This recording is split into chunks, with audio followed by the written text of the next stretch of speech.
وبركاته إن الحمد لله نحمده ونستعينه ونستغفره ونستهديه ونتوب إليه ونعوذ بالله من شرور أنفسنا وسيئات أعمالنا ما يهده الله فلا مضل له وما يضلل فلا هادي له أشهد أن لا إله إلا الله وحده لا شريك له له الملك والحمد يحيي ويميت وهو على كل شيء قدير وأشهد أن محمدا عبد الله ورسوله وخليله وصفيه الذي أرسل بالهدى ودين الحق ليظهره على الدين كله وكفى بالله شهيدا وكفى بالله وكيلا صلوات الله ربي وسلامه وبركاته عليه وعلى آله وأصحابه ومن سار على نهجه وسن بسنته واهتدى بهديه إلى يوم الدين يا أيها الذين آمنوا اتقوا الله حق تقاته ولا تموتن إلا وأنتم مسلمون يا أيها الناس اتقوا ربكم الذي خلقكم من نفس واحدة وخلق منها زوجها وبث منهما رجالا كثيرا ونساء واتقوا الله الذي تساءلون به والأرحام إن الله كان عليكم رقيبا يا أيها الذين آمنوا اتقوا الله وقولوا قولا سديدا يصلح لكم أعمالكم ويغفر لكم ذنوبكم ومن يطع الله ورسوله فقد فاز فوزا عظيما ثم ما بعد فإن أحسن الحديث كتاب الله وخير الهدي هدي نبينا محمد صلى الله عليه وآله وسلم شر الأمور محدثاتها فإن كل محدثة في الدين بدعة كل بدعة ضلالة كل ضلالة في النار أصبحنا وأصبح الملك لله والحمد لله ولا إله إلا الله وحده لا شريك له له الملك والحمد وعلى كل شيء قدير رب نسألك خير ما في هذا اليوم وخير ما بعده ونعوذ بك من شر ما في هذا اليوم وشر ما بعده ربي أعوذ بك من العجز والكسل والسوء الكبر ربي أعوذ بك من عذاب في القبر ومن عذاب في النار أصبحنا على فطرة الإسلام وعلى كلمة الإخلاص وعلى دين نبينا محمد صلى الله عليه وسلم وعلى ملة أبينا إبراهيم حنيفا مسلما وما كان من المشركين رضينا بالله ربا وبالإسلام دينا وبمحمد صلى الله عليه وسلم نبيا اللهم بك أصبحنا وبك أمسينا وبك نحيا وبك نموت وإليك النشور اللهم إنا نسألك علما نافعا ورزقا طيبا وعملا متقبلا اللهم أصلح لنا شؤوننا كلها ولا تكلنا إلى أنفسنا طرفة عين Ikhwani wa akhwati al-izzah rahimani wa rahimakumullah. Alhamdulillah segala puja dan puji serta syukur kita senantiasa kita panjatkan kehadirat Allah Subhanahu wa taala atas berbagai limpahan nikmat-Nya, rahmat dan karunia-Nya, keberkahan, keutamaan dan kebaikan sangat banyak tidak terhingga, tidak terbilang. Selawat dan salam kita limpahkan, kita haturkan kehadiran baginda Nabi Muhammad sallallahu alaihi wasallam beserta keluarga beliau, sahabat beliau dan umat beliau hingga akhir zaman. Kita berada di penghujung bulan Rajab, tepatnya tanggal 29 Rajab 1447 Hijriah, yang artinya kurang lebih 1 bulan ke depan kita akan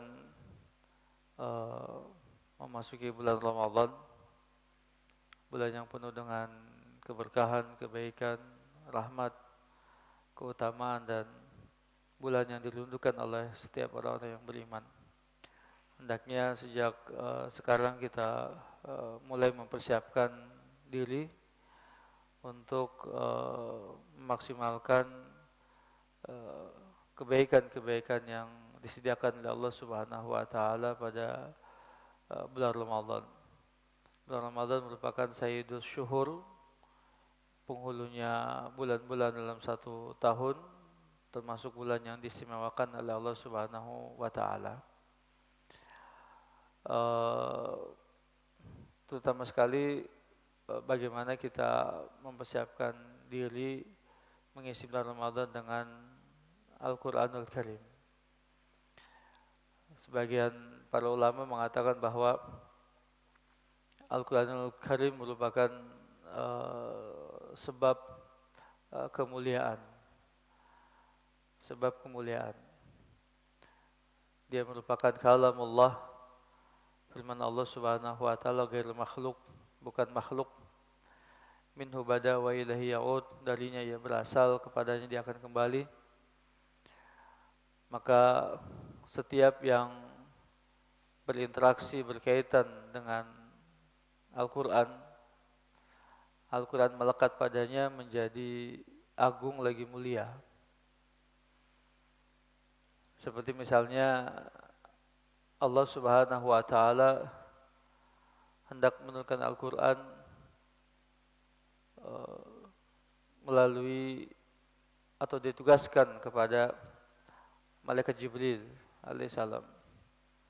Maka jadilah Jibril alaihissalam sebagai malaikat yang paling utama.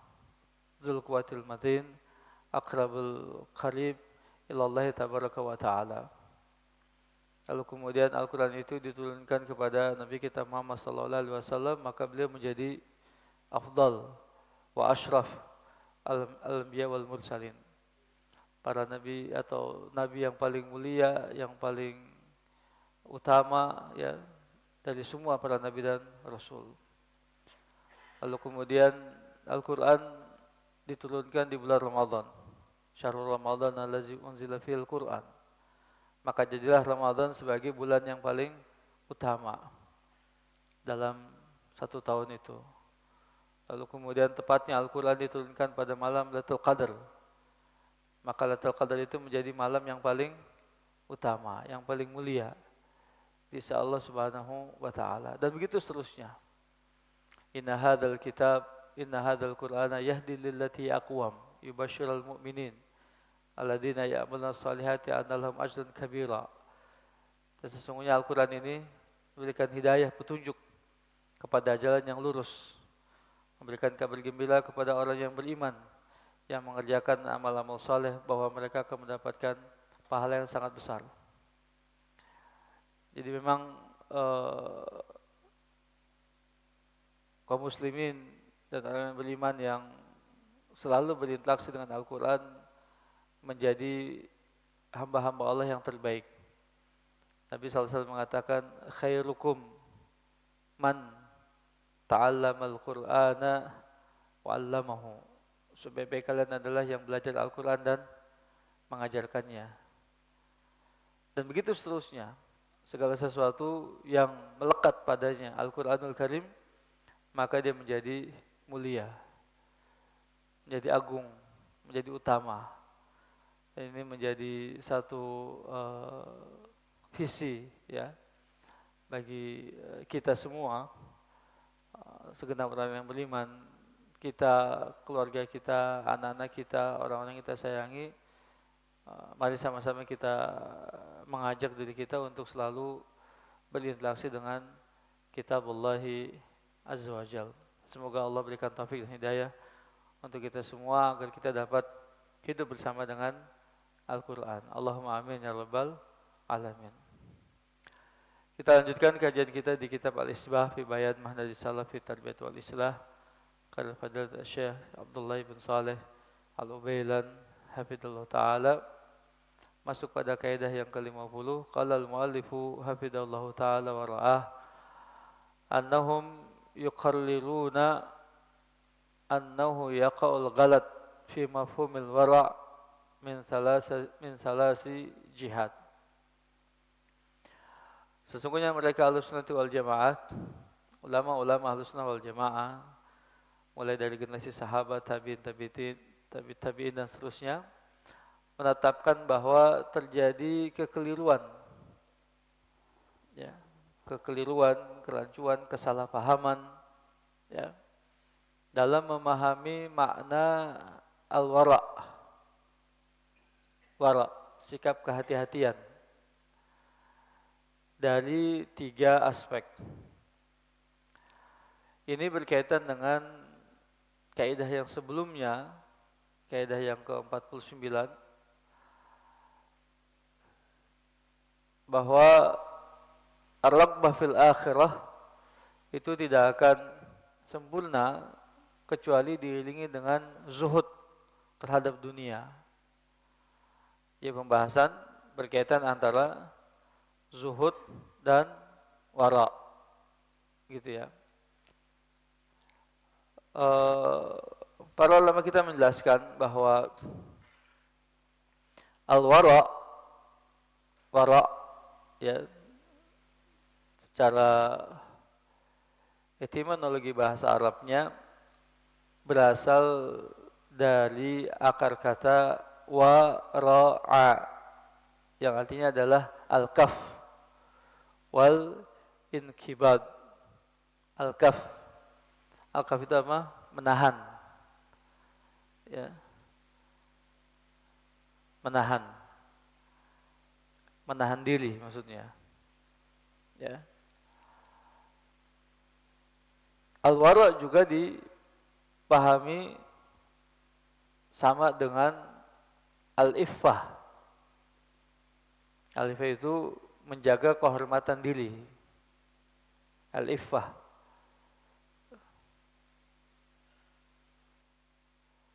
Allahumma inna nas'alukal huda wat tuqa wal afafa wal ghina. Al-afaf, al-iffah. Ya, menjaga kehormatan diri. Al-iffah. Wa hiya al-kaffu amma la yanbaghi, yaitu menahan diri dari sesuatu yang tidak layak, yang tidak semestinya. Al-wara juga berkonotasi sama dengan at-taqwa, wat-taharruj, wal kafu 'anil maharim. Dia konotasinya sama dengan takwa, kemudian menjauhkan diri dari yang diharamkan. Demikian makna al-wara dalam etimologi bahasa Arabnya. Lalu digunakanlah kalimat itu atau istilah itu untuk al-kaf anil mubah wal halal, menahan diri dari berlebih-lebihan terhadap sesuatu yang mubah dan halal. Jadi tidak berlebih-lebihan dalam hal yang mubah dan halal. Mubah kan boleh-boleh saja sebenarnya, ya. Tapi dia menjaga dirinya untuk tidak berlebih-lebihan dalam hal yang mubah, makan, minum, pakaian, tempat tinggal, kendaraan dan seterusnya. Ya. Perkara-perkara duniawi yang mubah. Ya, yang tidak bisa dihukumi secara zatnya. Hukumnya dia akan berkaitan dengan sesuatu yang mengantarkannya. Ya, jika semua itu mengantarkan pada yang haram menjadi haram.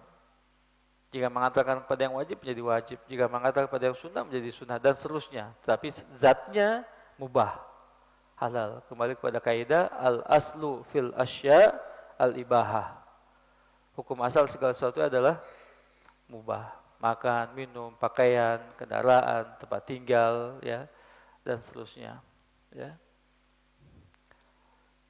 Dalam istilah syariat, wara diartikan dengan istinab syubhat. Istinab asyubuhat. Khaufan minal wuqu' fil muharramat. Menjauhkan diri dari perkara-perkara syubhat karena rasa takut atau kekhawatiran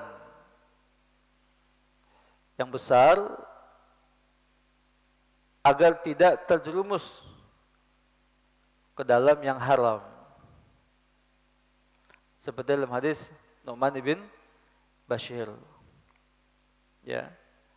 Innal halala bayyin wal harama bayyin wa bainahuma umurun mushtabihat. Faman ittaqa syubhat faqad istabra'a li dinihi wa irdihi. Wa man waqa fi syubhat waqa'a fil haram.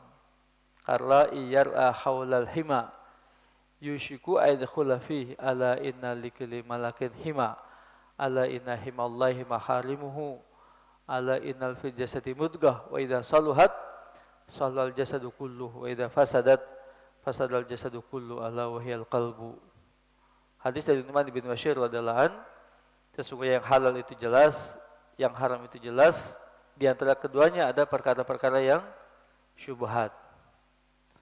Syubhat itu artinya adalah dia mengambil hukum halal dan mengambil hukum haram. Ada sebagainya halal, ada sebagainya haram. Ya, dominasi halal dan haramnya sama, seimbang dalam satu pandangan. Tetapi setelah tahqiq, setelah diteliti lebih mendalam lagi, ya, justru sebaliknya, dominasi haram lebih besar. Kalau mau kita buatkan presentasi, 49 banding 51. 49 banding 51. 49-nya halal, 51-nya haram. Itu syubhat itu. Ya.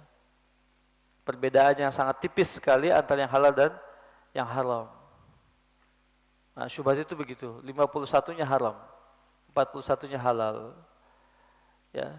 Sehingga yang 2% itu tidak diketahui oleh banyak orang.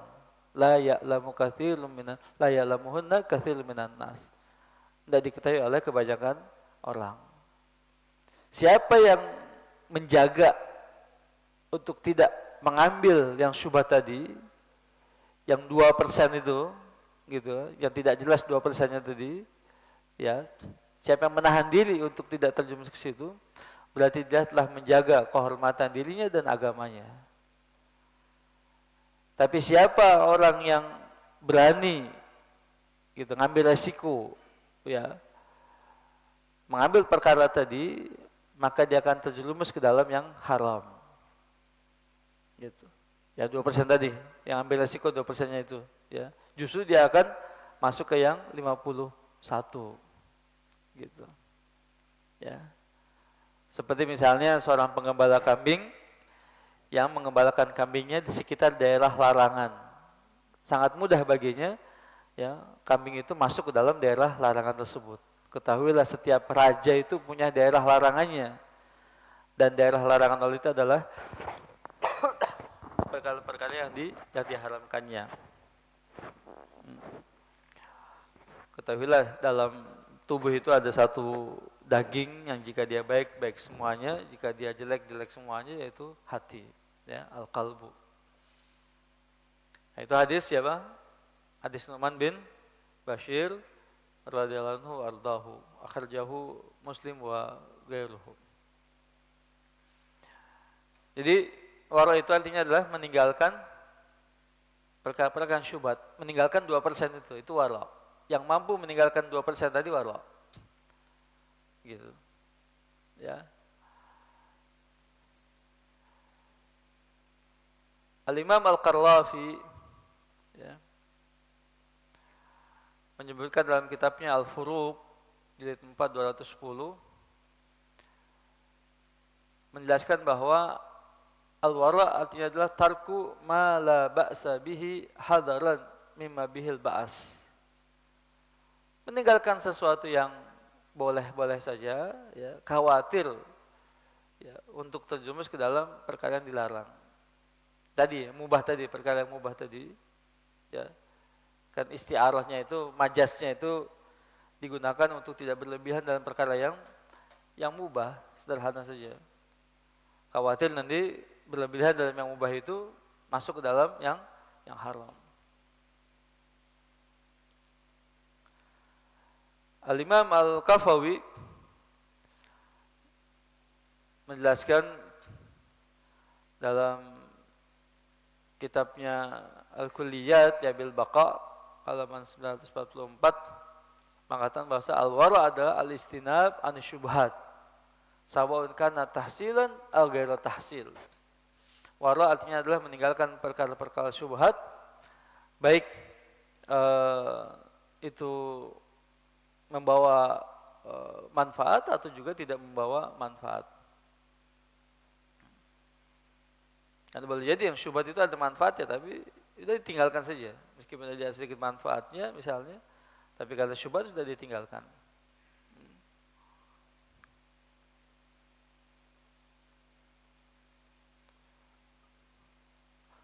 Lalu apa perbedaannya dengan zuhud?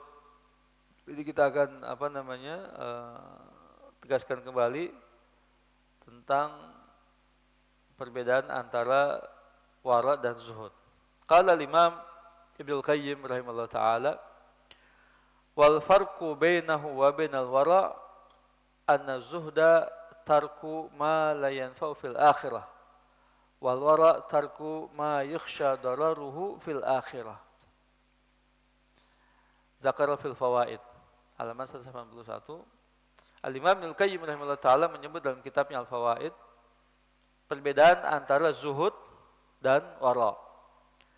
Zuhud artinya adalah meninggalkan yang tidak bermanfaat dalam urusan akhirat duniawi. Tidak ada manfaatnya dalam urusan akhirat ukhrawi. Ya. Sementara wara tarku ma yukhsha dararuhu fil akhirah. Meninggalkan sesuatu yang dikhawatirkan akan merusak akhiratnya. Akan merusak akhiratnya. Jadi kalau kayak gitu, ya, ini karena dia mubah sebenarnya, wara itu tadi, perkara yang mubah itu tidak berlebihan. Sementara zuhud itu betul-betul menjaga diri dari yang tidak bermanfaat di negeri akhirat, untuk kehidupan akhiratnya. Berarti wara itu pintu masuk untuk zuhud, gitu. Wara itu permulaan pintu masuk untuk sampai pada zuhud. Ya, seseorang tidak akan bisa mencapai derajat zuhud tadi, ya, kecuali dia harus wara dulu sebelumnya. Sama halnya seperti qanaah dengan ridha.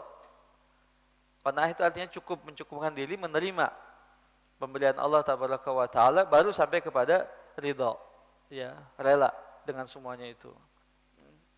Wa hadzal itibar yumkinu an yuqal kama qala ba'du ahli al-ilm bi anna al-wara' huwa awwal zuhd kama anna al-qana'ata hiya awwal ridha. Wa alayhi fa innal mar'a qad yakunu wara'an wa la yakunu zahidan wa anna zahid la budda an yakuna wari'an lianna zuhda ablaq min al-wara'. Fa inna zahid yatrukul muharramat wa yatrukul makruhat wal mushtabihat kama annahu yatrukul mubahat allati yukhsha an yajula ila al-muharramat. Kama yatrukut tawassu' fil mubahat wa ma la yanfa' fil akhirah fa yaktafi bil qalil min ad-dunya wa la yata'allaq biha wa la yatawassa' fi khutamiha. Faman taraka tawassu' fi hadhil mubahat wa taqallala minha fa huwa zahid wa la syakka anna man kana bi hadhil mathabah fa innahu yakunu qad taraka al makruhat wal mushtabihat fadlan anil muharramat.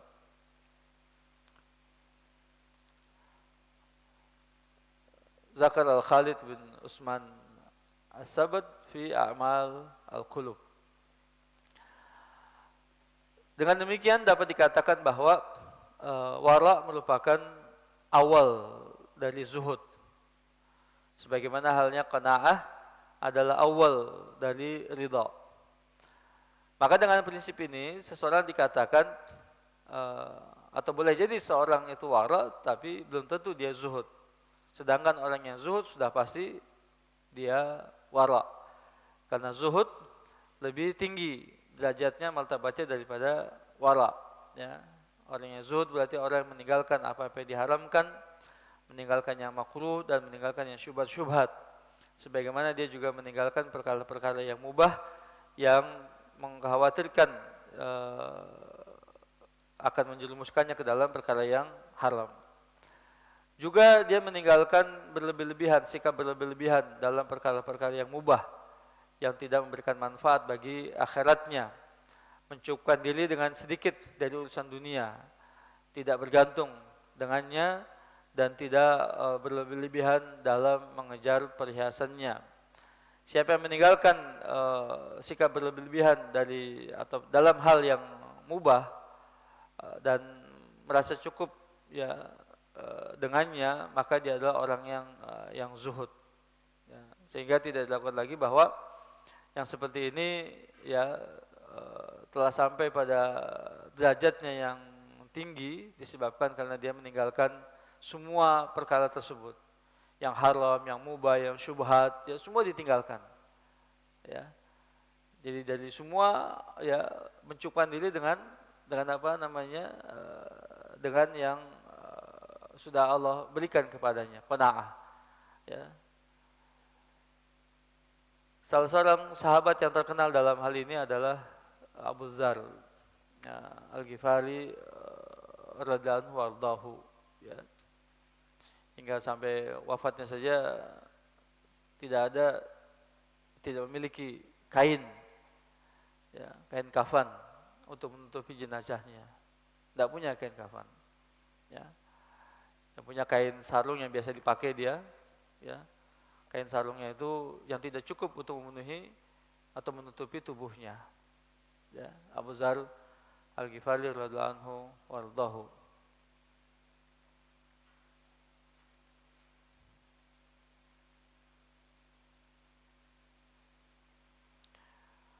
Para ulama juga membahas tentang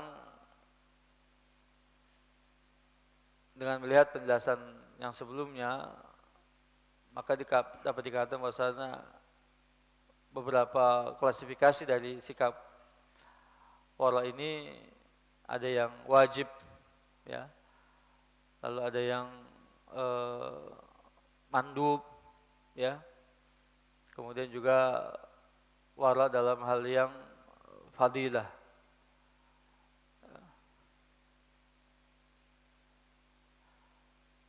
Wara yang wajib artinya menahan diri dari segala hal yang dapat mengantarkan kepada dirinya celaan dari Allah Tabaraka wa Ta'ala dan dapat mengakibatkan terjerumus ke dalam dosa. Maka wajib untuknya meninggalkan semuanya itu. Sudah belum tentu adalah hal-hal yang diharamkan dalam syariat. Kemudian wara dalam perkara-perkara yang atau yang dianjurkan, ya, adalah meninggalkan hal-hal yang syubhat. Sementara untuk meningkatkan keutamaannya, derajatnya, dia meninggalkan perkara yang mubah. Jadi semua ini menjadi tingkatan-tingkatan dari sikap wara itu sendiri. Ada demikian kurang lebih beberapa poin berkaitan dengan wara dan zuhud.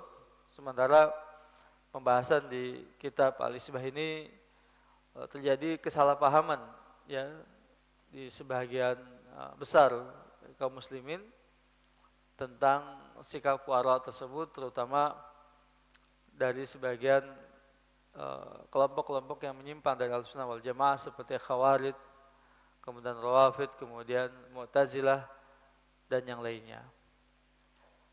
Salah satu contohnya begini. Pernah datang kepada Aisyah radhiyallahu anha salah seorang dari penduduk Irak, itu kaum Khawarij, ya, menanyakan tentang hukum darah nyamuk. Hukum darah nyamuk. Jadi maksudnya ketika dia sholat, lalu kemudian ada nyamuk misalnya yang menggigitnya di tangannya, kalau dia pukul nyamuk tadi, ya gimana nih darahnya nih, kenajisannya gitu maksudnya, apakah itu bisa membatalkan sholatnya atau enggak gitu maksudnya. Mereka mengira itu sikap wara, kehati-hatian, kan gitu kan, supaya apa? Supaya tidak terkena najis, kan gitu. Padahal itu jelas itu darah nyamuk itu ma'fu anhu, dalam syariat ma'fu anhu, sedikit yang dimaafkan. Dia tidak merusak sama sekali, tidak merusak sholatnya, tidak merusak wudunya, ya, dan bukan najis yang bisa membatalkan kesuciannya, menggugurkan kesuciannya, enggak. Maka kata Aisyah radhiyallahu anha, mereka bertanya tentang darah nyamuk, tapi mereka mengalirkan darah-darah kaum muslimin. Lihat, apa maksud itu? Berkutat kepada satu persoalan yang sesungguhnya itu dalam syariat adalah sesuatu yang ma'fu anhu, yang remeh, yang kecil. Tapi mereka tidak memperhatikan bagaimana menjaga darah kaum muslimin itu sendiri. Yang gampang saja mereka mengalirkannya. Kan begitu kan pendapat Khawarij itu kan, mengkafirkan kaum muslimin disebabkan dosa besar, lalu menghalalkan darah-darah mereka. Gitu. Nah itu dia. Maka kesalahpahaman terletak di situ. Ya. I'tiqad katsirun minan nas annahu min babi tark fala yarawna al-wara illa fi tarkil haram la fi adil wajib. Wa hadha yubtala bihi katsirun minal mutadayyina wal mutawalli'a tara ahaduhum yatawarla an kalimatul kadhiba wa an dirham fi syubha likawni min mali zalim aw muamalah fasida wa yatawarla an rukun ila zalama min ajli al-bid'ah fid din wa darul fujur fid dunya. Ma hadha yatruku umuran wajibatan alaihi imma ainan wa imma kifayatan. Wa qad ta'ayyanat alaihi min satirahim wa haqqi jarul miskin wa sahibin wa yatim wa ibn sabil wa haqqi muslim wa di sultan wa zi ilmin wa namri bil ma'ruf wa nahyi anil munkar wa jihad fi sabilillah ila ghairi zalika mimma fihi naf'un lil khalqi fi dinihim wa dunyahum wa mimma wajaba alaihi aw yaf'al dhalika la ala wajhi al ibadati lillahi ta'ala bal min jihati taklif wa nawi dhalika. Wa hadha al-wara' qad yaqa sahibuhu fil bid'ah al-kibar. Fa inna wara' al-khawarij wal rawafid wal mu'tazilah wa nuhum min hadzal jins. Tawarru an zulm wa an ma'taqaduhu zulman min mukhalati zalama fi za'mihim hatta tarakul wajibatul kibar min al-jum'ah wal jama'ah wal hajj wal jihad wa nasatul muslimin wa rahmah lahum wa hadha al-wara' mimman ankara alihim al-imma kalimatul arba'ah wa sarah haluhum yadhkur fi i'tiqad ahli-sunnah wal jamaah. Jadi banyak orang ya yang menganggap bahwasanya warah itu ya artinya meninggalkan hal-hal yang haram, tetapi mereka lalai dalam menegakkan yang wajib. Ya, dia meninggalkan yang haram-haram tadi, tapi dia lalai meninggalkan yang wajib. Contohnya tadi, ya. Jangan sampai kena najis tadi katanya, ya itu kan haram, merusak. Ya. Tapi yang wajib menjaga darah kaum muslimin justru malah itu dilalaikan. Begitu. Ya. Nah, ini ya banyak yang terpedaya, terlalaikan dengan hal ini. Ya. Seperti misalnya mereka dikatakan ya tidak berkata dusta, kemudian tidak mengambil satu dirham yang syubhat, ya, kemudian juga tidak melakukan muamalah yang jelek misalnya, ya, dan lain sebagainya, tetapi mereka meninggalkan hal-hal yang wajib. Silaturahmi, menyambut silaturahmi, berbuat baik kepada tetangga, orang-orang miskin, anak-anak yatim, ibnu sabil, tidak menjaga hak kaum muslimin, tidak menjaga hak para pemimpin, para alim ulama, ya, tidak menyuruh kepada yang ma'ruf, tidak mencegah dari yang munkar, tidak menjadi jalan Allah, ya. Yang justru ya semuanya itu mendatangkan kebaikan bagi semua manusia. Dan itu wajib hukumnya, taklif, beban. Ya. Ya, taklif atau beban. Seperti misalnya Khawarij, Rafidah, Mu'tazilah, ya, dan yang sebagainya. Ya. Katanya mereka berbicara tentang masalah kekuasaan, ya, tetapi mereka justru meninggalkan perkara yang lebih besar. Ya, menegakkan salat Jumat, ya, menjaga keutuhan jemaah kaum muslimin, berhaji dan berjihad bersama imam-imam kaum muslimin, berikan nasihat ya, sesama kaum muslimin, ya, berikan kasih sayang pada mereka dan lain sebagainya. Ini ditinggalkan oleh kaum Khawarij, Rafidah, Mu'tazilah dan lain sebagainya. Seperti tadi contoh kasusnya, mereka berkutat kepada tadi perkara yang najis tadi katanya, ya, meninggalkan hal yang najis yang haram tadi, ya, padahal dia adalah sesuatu yang bisa dimaafkan, tapi mereka tidak menjaga darah kaum muslim yang lebih wajib. Jadi bukan sekedar meninggalkan, ya, tetapi justru menunaikan kewajiban.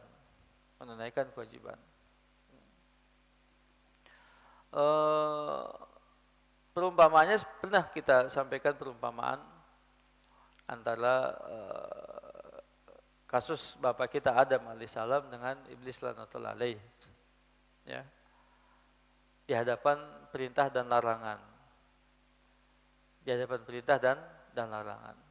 ya. Iblis laknatullah alaih menjadi terkutuk, ya, fa innahu rajim, menjadi terkutuk disebabkan karena membangkang terhadap perintah.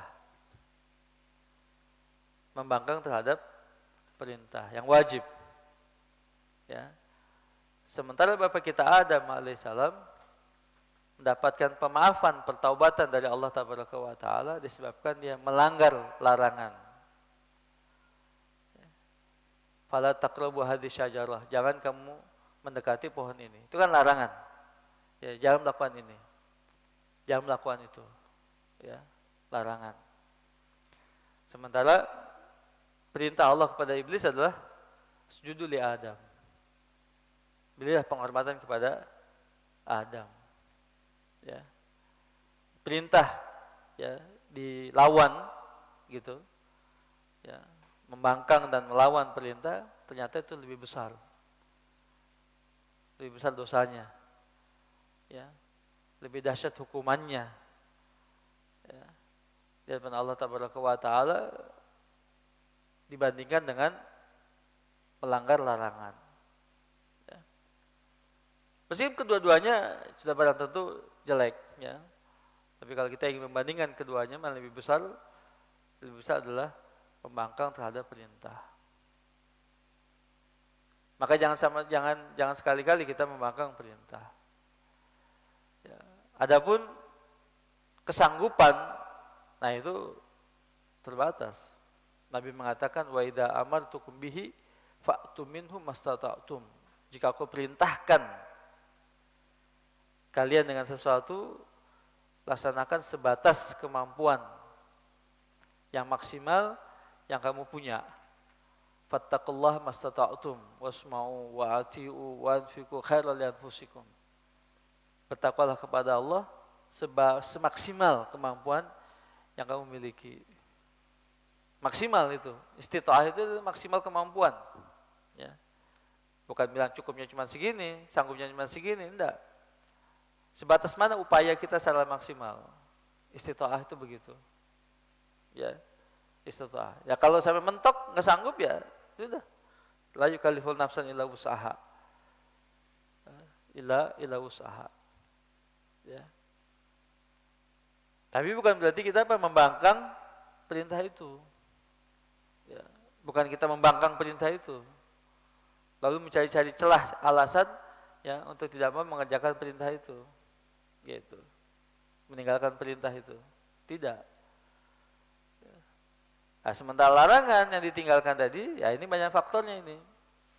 Ya, sudah dilarang tapi masih dikerjakan, nah berarti kan ada sesuatu yang mendorongnya. Misalnya salah satu sifat manusia adalah keingintahuan. Penasaran dengan sesuatu. Ya. Maka di situ ada syahwat. Syahwat itu kan dorongan. Ya. Dorongan, syahwat itu dorongan. Sesuatu yang syahih itu artinya yang mengenakan gitu. Ya, dorongan ya untuk merasakan sesuatu yang enak, tertarik. Ketertarikan. Tashtahi itu adalah ketertarikan. Ya, sesuatu yang menyenangkan. Ya. Maka ada rasa penasaran di situ. Rasa ingin mencoba, ingin tahu dan segala macamnya. Itu fitrah itu. Dalam diri manusia ada. Ya, ada itu semua. Maka Allah katakan zuyyina linnas hubus syahawat. Dijadikan indah pada pandangan manusia hubus syahawat. Maka perjuangan untuk menahan syahwat kan gitu kan. Wa nahan nafsa anil hawa. Fa inna jannatul ma'wa. Yang mampu menahan diri, wa nahan nafsa anil hawa, menahan jiwanya dari hawa. Dorongan tadi mampu, dorongan itu besar tapi ditahan, dikendalikan. Bukannya dimatikan, bukannya dikebiri, tapi apa? Dikendalikan. Coba kalau nggak punya syahwat, nggak punya hawa nafsu, manusia nggak punya syahwat, nggak punya hawa nafsu, dunia nggak jalan, roda dunia nggak berputar, iya kan? Betul nggak? Nggak berputar tuh kalau nggak punya hawa nafsu, gitu ya. Model pakaian, ya nggak ada yang kayak gini modelnya semua, sama model zaman dulu, ya zaman primitif sampai sekarang sama semua. Kendaraan dari zaman dulu sampai sekarang sama semua. Kalau tidak punya syahwat dorongan tadi, ya penasaran kita. Jadi dikendalikan, diarahkan maksudnya, bukan dikebiri. Nah, tapi ketika itu tidak ada pengendalinya dan tidak ada pengarahnya, maka jadilah dia menjerumuskan. Ya. Namun demikian Allah masih buka pertaubatannya karena memang Allah ciptakan itu ada pada dirinya, begitu. Ya. Makanya yang tercela itu bukan yang tidak melakukan kesalahan karena dorongan-dorongan hawa nafsu tadi, tetapi adalah ya, yang tercela adalah yang dia tidak mau bertaubat. Fatalaqa Adamu mir rabbihi kalimatin fataba alaihi. Ya. Maka Adam mendapatkan pengajaran dari Rabb-nya beberapa kalimat-kalimat untuk bertaubat, beristighfar, ya. Maka Allah menerima taubatnya. Apa doa yang Allah ajarkan pada Adam? Rabbana zalamna anfusana wa lam taghfir lana tarhamna lanakunanna minal khasirin. Gitu, ya. Dibekali jadinya. Ya, diturunkan ke dunia tapi dibekali gitu. Dikasih bimbingan. Faman tabi'a hudaya fala khaufun alaihi. Siapa yang mengikuti petunjukku berarti ada petunjuk kan, kasih petunjuk. Ya. Fala khaufun alaihi, maka dia tidak ada kekhawatiran padanya. Itu yang pertama.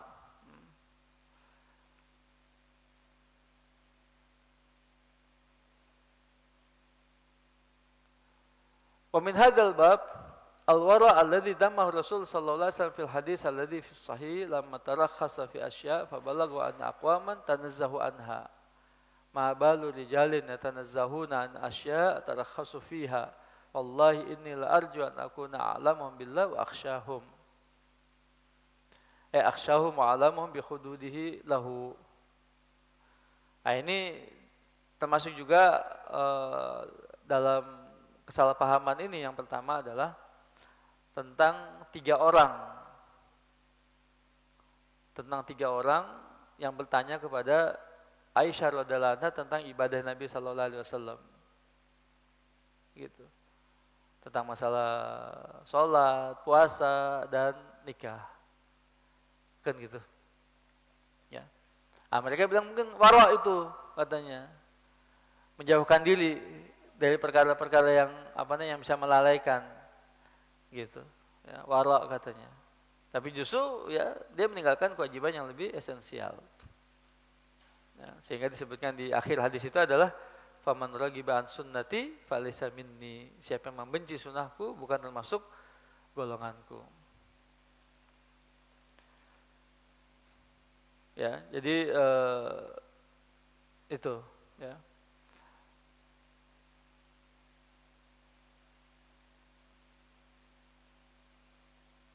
Kemudian tadi yang itu kedua termasuk juga ke dalam al-i'tiqad al-fasid.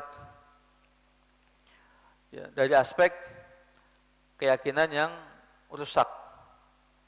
Keyakinan yang tidak benar. Ya.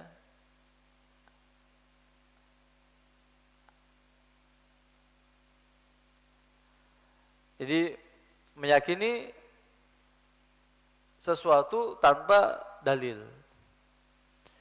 Idza fa'ala al-wajib al-mustabah wa tarka al-muharram al-mustabah fa yanbaghi an yakuna i'tiqad al-wujub wa tahrim bi adillati al-kitab wa sunnah wa bil ilm la bil hawa. Wa idza faqathir minan nas tanfir nafsuhu aw tanfiru nafsuhu an asya' li adatin wa nahwiha fa yakunu dhalika mimma yaqawwi tahrimuha wa ishtibahuha indahu wa yakunu ba'dhum fi awham wa zunun kadhibah. Wa takuna tilka zunun mabnaha 'ala al-wara' al-fasid. Fa yakunu sahibahu mimman qala Allah ta'ala fi yattabi'una illa dhanna wa ma tahwal anfus. Wa hadhihi hal ahli waswasah fi najasat. Fa innahum min ahli al-wara' al-fasid wal murakkab min naw' din wa dha'af aqlin wa ilm. Kadzalika wara' qaum yu'idduna ghaliba amwalin nas muharrama wa mushtabiha aw kulha wa alil amr bi ba'dihim ila ihlaliha alladhi sultan li'anna mustahiqun laha. Jadi yang kedua ini ya disebabkan karena keyakinan yang tidak benar. Keyakinan yang tidak benar. Baik dalam mengerjakan kewajiban atau meninggalkan yang haram. Mengerjakan kewajiban atau meninggalkan yang haram, tapi didasari oleh keyakinan yang enggak benar. Gitu. Keyakinan tidak benar. Misalnya apa? Sholat duha. Banyak masyarakat kita meyakini sholat duha itu sebagai kunci rezeki. Betul enggak? Ya kan? Ada enggak dalilnya? Ada enggak hadisnya? Tidak ada. Keyakinan tuh, itu keyakinan yang enggak benar. Gitu. Keyakinan tidak benar itu. Ya. Bahwa sholat doa itu sebagai kunci mendatangkan rezeki. Misalnya. Bukan sholat duhanya yang salah, tetapi keyakinan itu yang salah gitu maksudnya. Ya. Baik mengerjakan satu yang diperintahkan atau meninggalkan yang diharamkan. Misalnya, ya. Juga dikarenakan satu keyakinan yang benar. Biasanya memang lebih banyak kepada yang mengerjakan sesuatu karena ada salah satu fitrah dari manusia juga adalah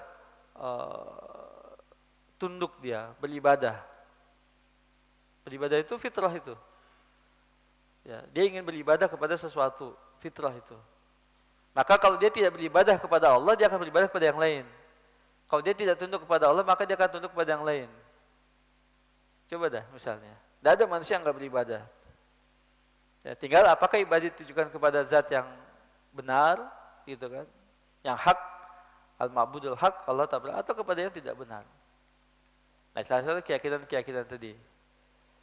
Keyakinan yang tidak benar, yang rusak. Ya. Kemudian yang ketiga, al-mu'alid ar-rajih. Jadi waroknya di sini disebabkan juga karena bertentangan dengan prinsip-prinsip yang lebih kuat dalam agama Islam. Seperti misalnya perbandingan antara maslahat dan madarat. Perbandingan antara maslahat dan madarat. Mana yang lebih rajih antara maslahat dan madarat. Allahu a'lamu bis-shawab. Barakallahu fikum. Sampai sini untuk kajian kita pagi hari ini dalam pemaparan materinya. Jika ada yang mau didiskusikan, disampaikan, saya persilahkan. Monggo, silahkan, tafadhol. Silakan, Pak Agus.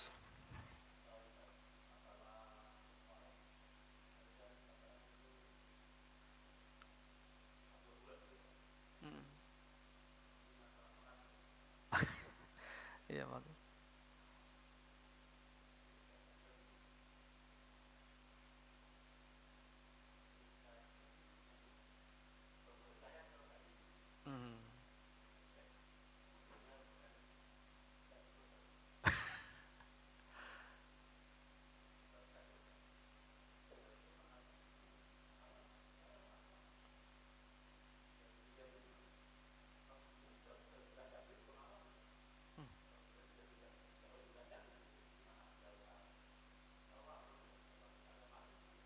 Iya.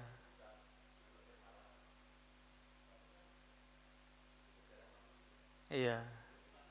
Iya. Iya, betul. Iya. Iya.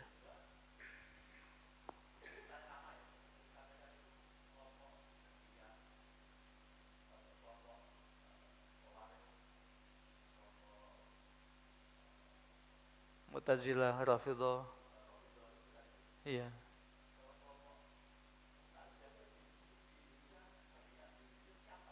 Oh iya. Iya. Untuk yang pertama tentang masalah makanan-makanan ya di wilayah yang mayoritas non muslim. Kita mesti berhati-hati memang, wala. Dan itu dibenarkan, itu dibolehkan. Gitu. Jika memang mayoritasnya adalah non muslim. Ya. Contoh di satu wilayah, kalau negeri kan ya kita saja sekarang kaum musliminnya 80 sekian persen ya, 84 mungkin atau 86%. Tapi di satu wilayah mungkin justru yang muslimnya minoritas. Ya. sebagian wilayah-wilayah timur misalnya, barat juga kayak gitu ya. Nah, ketika berada di satu ada logo halalnya, ya. Tapi campur juga di situ. Ya kalau ada logo halalnya sih, ya insya kita husnuzon ya, kita husnuzon halal gitu ya. Tapi kalau misalnya dia campur satu warung, satu kedai, ini bagian halal, ini bagian haram, tapi bercampur di situ. Nah itu perlu berhati-hati. Ya. Pernah satu hari Nabi SAW dihadiahi daging, gitu kan, daging. Kasih hadiah Nabi daging. Kemudian Nabi hendak memakannya. Nah sebelum memakan itu ditanya, ya bagaimana engkau akan memakannya? Padahal kau tidak tahu apakah dia disembelih. Adzubiha bismillah atau bighairi bismillah. Apakah dia disembelih dengan nama Allah atau dia disembelih dengan nama Allah? Maka dia mengatakan samillah fakulu. Sebelum memakan, kamu sebut nama Allah bismillah, kemudian makan. Lalu para ulama mengatakan, ketika kita hendak makan dengan menyebut bismillah itu, ya paling tidak ini sebagai mewakili proses penyembelihan yang kita tidak tahu apakah disebut dengan nama Allah atau disebut nama Allah. Tapi jika melihat kondisinya pada saat itu di Madinah, ya sebelum masuk pada tahap kejayaan Islam di Madinah, mayoritas masyarakatnya kan ahli kitab Yahudi. Mayoritas masyarakatnya adalah ahli kitab. Dalam Al-Maidah 9 ahli kitab itu halal. Di surah Al-Maidah 9 ahli kitab itu halal. Ya, Yahudi dan Nasrani itu halal. Jadi tidak ada masalah sebenarnya mereka. Tapi persoalannya ketika di negeri yang musyrik ya, bukan ahli kitab, musyrik. Seperti Thailand, contoh kata Thailand musyrik dia, bukan ahli kitab, gitu. Ya, tapi kalau ahli kitab ya masih dibenarkan tuh Yahudi dan Nasrani. Maka Nabi mengatakan samillah fakul. Kamu sebut nama Allah sebelum memakannya, lalu kemudian makan dia. Gitu. Tapi kalau kita ingin meninggalkan itu dan perkara yang mubah kan, wara itu kan, tidak apa-apa. Jauh lebih baik kita tinggalkan. Atau juga ada yang lain, apakah harus dengan makan daging? Kan enggak juga kan, gitu. Karena mungkin di sebagian wilayah yang dingin, sebagian daerah yang dingin itu daging itu untuk pembakaran kehangatan badan. Ya. Tapi di wilayah yang tropis kebutuhan daging itu tidak darurat, tidak penting-penting banget gitu karena sudah panas gitu kan. Jadi menurut saya hal yang seperti itu masih dibolehkan kita berhati-hati untuk meninggalkan itu dan tidak butuh-butuh amat gitu ya. Dengan hal itu masih ada alternatif lain. Ada yang kedua ya, kalau ditanya siapa mereka, secara organisasi mungkin tidak. Ya, secara label organisasi, nama organisasi ya. Yayasan Khawarij, yayasan Mu'tazilah gitu misalnya, yayasan Jahmiyah, enggak ada salah ya, yayasan atas nama itu gitu kan. Secara ormas, secara nama label-label itu enggak ada, Pak. Tapi yang berkembang apa? Pemikiran, pemahaman, itu yang berkembang terus. Gitu. Nah, itu yang disebut dengan apa? Maradus syubhat. Ya, kan kita sudah belajar tuh. Penyakit itu kan dua, syubhat dengan syahwat. Syahwat itu kan berhenti, habis bersama dengan orangnya. Ya. Karena mengikuti syahwat saja. Syahwat kekuasaan, Fir'aun mati, ya sudah selesai Fir'aunnya gitu. Ya, syahwat harta kekayaan, Qarun mati, Qarun sudah selesai, Qarun mati. Itu syahwat. Syahwat itu ngikutin orangnya. Mati sudah mati habis. Tapi kalau syubhat, enggak. Syubhat enggak. Terus dia akan hidup tuh syubhat. Ya. Coba saya sampai sekarang misalnya filsafat-filsafat Plato, Socrates, Aristoteles misalnya gitu kan. Sampai sekarang masih hidup kan? Masih hidup. Marxisme, Leninisme misalnya kan sampai sekarang masih hidup. Ya. Mao Zedong misalnya segala macam masih hidup sampai sekarang. Nah, begitu pula dengan apa yang terjadi di lingkungan kaum muslimin dari ilmu kalam itu. Ya. Khawarij, kemudian Rafidhah, kemudian Jahmiyah, kemudian Mu'tazilah, Asy'ariyah, Maturidiyah misalnya. Ismailiyah, Zaidiyah, semua itu masih hidup, salah pemikiran itu masih hidup. Masih ada sampai sekarang. Tapi kalau kita ingin sebut nama-nama itu ya mungkin kita nggak akan dapatkan nama-nama itu. Gitu. Kita kan tidak bisa melacak nama-nama itu, dengan nama-nama itu tidak bisa kita melacaknya. Ya, tapi yang jelas pemikiran itu tetap ada. Ya, ada tidak orang yang mengatakan bahwasanya pelaku dosa besar itu neraka? Ada kan? Ada. Secara individu, secara personal, ya pemahaman itu tetap ada. Ya. Misalnya juga menghukumi di antara dua hukum dia bukan mukmin, bukan kafir. Mu'tazilah ada juga.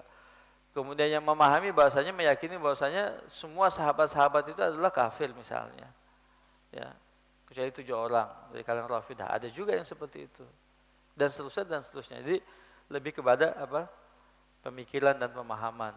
Ya, syubhat-syubhat dalam pemikiran dan pemahaman tadi. Ya, Allahu a'lam. Ya itu lebih berbahaya. Contohnya misalnya ISIS lah. Kalau Khawarij bilang ISIS lah sekarang. Ya, Daesh itu ISIS, ya. Yang menghalalkan darah-darah kaum muslimin misalnya. Ya, dan semua yang berafiliasi kepada mereka. Nah, itu Khawarij. Ya, kemudian Rafidah. Jelas di Syiah Iran, Rafidah. Yang katanya ekstrim katanya, ya. Kan mereka sering tuh ingin membagi katanya Syiah itu ada yang ekstrim, ada yang enggak ekstrim gitu kan. Yang lebih dekat kepada Ahlussunnah adalah Zaidiyah, lebih dekat kepada Ahlussunnah misalnya. Sementara yang lain tuh kayak Ismailiyah, Nusairiyah, kemudian segala macam itu yang kayak Bashar Asad itu kan. Nusairiyah itu kan sudah jelas-jelas jauh dari Islam misalnya gitu kan. Dan segala macamnya, Sabaiyah, ya itu kelompok-kelompok Syiah, ya. Termasuk juga Rafidah tadi gitu. Ya. Mu'tazilah yang mengedepankan akal, yang menolak, yang tidak meyakini nama-nama Allah dan sifat-sifat Allah misalnya, ya Mu'tazilah, Jahmiyah gitu ya. Itu mirip-mirip tuh mereka tuh. Ada sebagian yang tidak menerima khabar ahad. Ya. Itu Mu'tazilah begitu ya. Allahu a'lam bis-shawab. Yang lain silakan kalau ada bagus.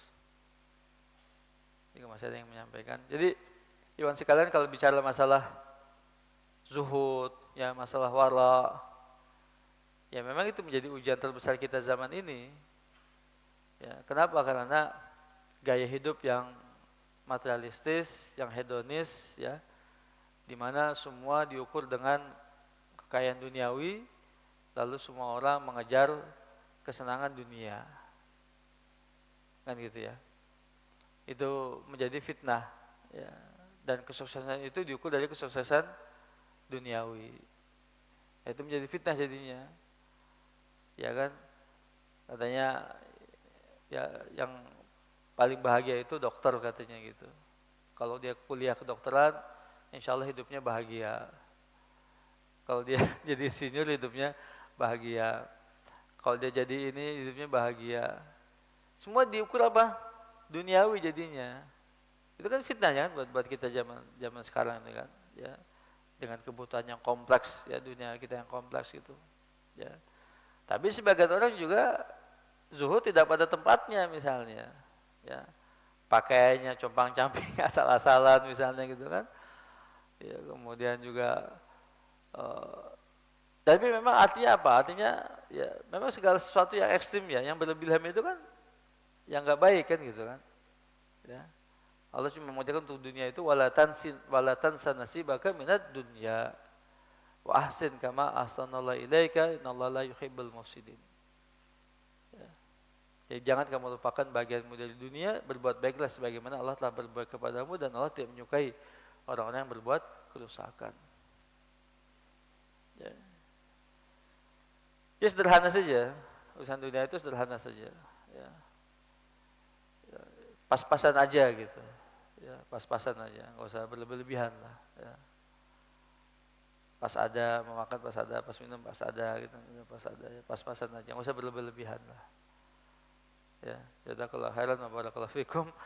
Kita akhir dengan kafatul majlis. Subhanaka Allahumma bihamdika asyhadu an la ilaha illa anta astaghfiruka wa atubu ilaik. Wa sallallahu nabiyana Muhammad wa ala alihi wa sahbihi wasallam. Assalamualaikum warahmatullahi wabarakatuh.